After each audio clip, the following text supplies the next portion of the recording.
நாளைக்கான வீடியோக்கான ஒரு ப்ரோமோ தாங்க வந்திருக்கு. ப்ரோமோ வந்து சூப்பரா இருந்துச்சு அப்படின்னு தாங்க சொல்லணும். நம்ம சாருக்கு வந்து மாயா சூப்பரான பதிலடி ஒண்ணு குடுக்குறாங்க அப்படின்னு தாங்க சொல்லணும். அது மட்டும் இல்லாம நான் கதிர் வந்து கார்த்திய வந்து கதிகலங்க விட்டாரு அப்படின்னு தாங்க சொல்லணும். அதெல்லாம் பார்க்குறவங்க சேனலை மட்டும் மறக்காம லைக் அண்ட் சப்ஸ்கிரைப் மட்டும் பண்ணிருங்க. ஃபர்ஸ்ட்டு எடுத்தோடனே வந்து எல்லாருமே நலங்கு வைக்கிற ஃபங்க்ஷனுக்கு வந்து ஸ்டார்ட் ஆகுற மாதிரி தான் காட்டிக்கிட்டு இருக்காங்க. அந்த நேரத்தில் வந்து அவங்க கார்த்தி அவங்க வீட்டிலேருந்து எல்லாருமே வர்ற மாதிரி தான் காட்டிக்கிட்டு இருக்காங்க. கதிர் வந்து நம்ம புவனேஸ்வரியையும் கார்த்தியும் முறைச்சி பார்த்துக்கிட்டே இருக்கிற மாதிரி காட்டிக்கிட்டு இருக்காங்க. அவங்க எகத்தாளமாக பார்க்காங்க. உன்னால் வந்து இந்த ஃபங்க்ஷனில் எதுவுமே பண்ண முடியாதுடா அப்படிங்கிற மாதிரி சொல்லிட்டு அவங்க எகத்தாளமாக பார்த்துக்கிட்டு இருக்கிற மாதிரி தான் காட்டிக்கிட்டு இருக்காங்க. இங்கிட்டு பார்த்தா சாரு மாயா வந்து 2 பேருமே ஒரே கலரில் ஒரே டிசைனில் ஒரே புடவை வந்து கட்டிக்கிட்டு இருக்கிற மாதிரி தான் காட்டிக்கிட்டு இருக்காங்க.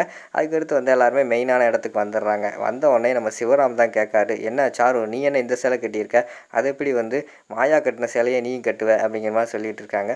அது வந்து அப்படிங்கிற மாதிரி சொல்ல வராங்க. அந்த நேரத்தில் வந்து பத்மா வந்து சொல்கிறாங்க, அது வந்து நானும் பார்வதியும் சேலை எடுக்க போனோம். அப்போ வந்து இந்த சேலையை எடுத்துகிட்டு வந்தோம் சாருக்கு. அதே சேலையை பார்த்தா சீனுவும் நம்ம மாயாவுக்கு எடுத்துகிட்டு வந்துட்டான். 2 பேருக்குமே மேட்ச் ஆயிடுச்சு. ஒரே சேலை, அதான் பிரச்சனை ஆயிடுச்சு அப்படிங்கிற மாதிரி சொல்லிட்டு இருக்காங்க.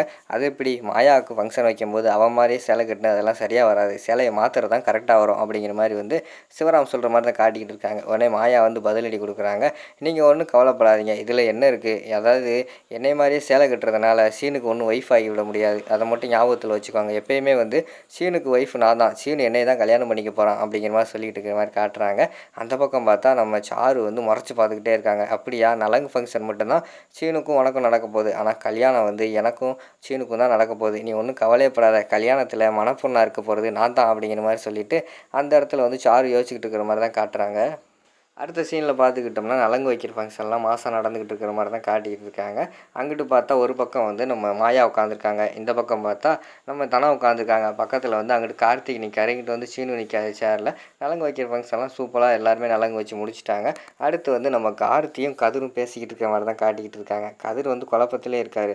என்ன நம்ம ஒரு சேலை வாங்கி கொடுத்தோம், ஆனால் வந்து தனம் வேறு ஒரு சேலை கட்டியிருக்காள், என்னவா இருக்கும், இத்தனை பேர் முன்னாடி அதை கேட்கவும் முடியல, என்ன பிரச்சனையாக இருக்கும் அப்படின்னு சொல்லிட்டு ஒரு பக்கம் யோசிச்சுக்கிட்டே இருக்கிற மாதிரி தான் காட்டிகிட்டு இருக்காங்க. அது பார்த்தா நம்ம கதிரோட வேலை தான். கதிர் தான் கார்த்தி வாங்கி கொடுத்த சேலையை மாற்றிட்டு அவர் வாங்கி கொடுத்த சேலையை வந்து நம்ம தனத்திட்ட வச்சுருக்காரு தெரியாமல். அது வந்து கார்த்திக் தெரியாது. அதை வெளியில் கூப்பிட்டு வச்சு சொல்கிறாரு, என்ன பாஸ் சேலை மாறிடுச்சு அப்படின்னு சொல்லிட்டு கவலையாக இருக்கீங்களா, நீங்கள் வாங்கி கொடுத்த சேலையை கட்டாமல் தனம் வந்து வேறு ஒரு சேலையை கட்டியிருக்கான்னு சொல்லிட்டு ரொம்ப யோசிச்சுக்கிட்டு இருக்கீங்களோ, ரொம்பலாம் யோசிக்க வேண்டாம், தனத்துக்கு வாங்கி கொடுத்த சேலை நான் வாங்கி கொடுத்தது.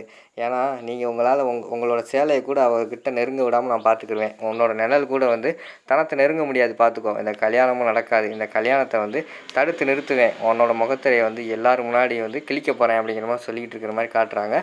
அதை கேட்டவொடனே கார்த்திக் வந்து பயங்கரமான ஷாக் ஆகிட்டு அந்த மூக்கை வடைச்சிக்கிட்டு ஒரு மாதிரி முறைச்சிக்கிட்டு இருக்கிற மாதிரி தான் காட்டிக்கிட்டு இருக்காங்க. அதோட பார்த்துட்டிங்கன்னா அந்த ப்ரோமோ வந்து முடிச்சிடுறாங்க.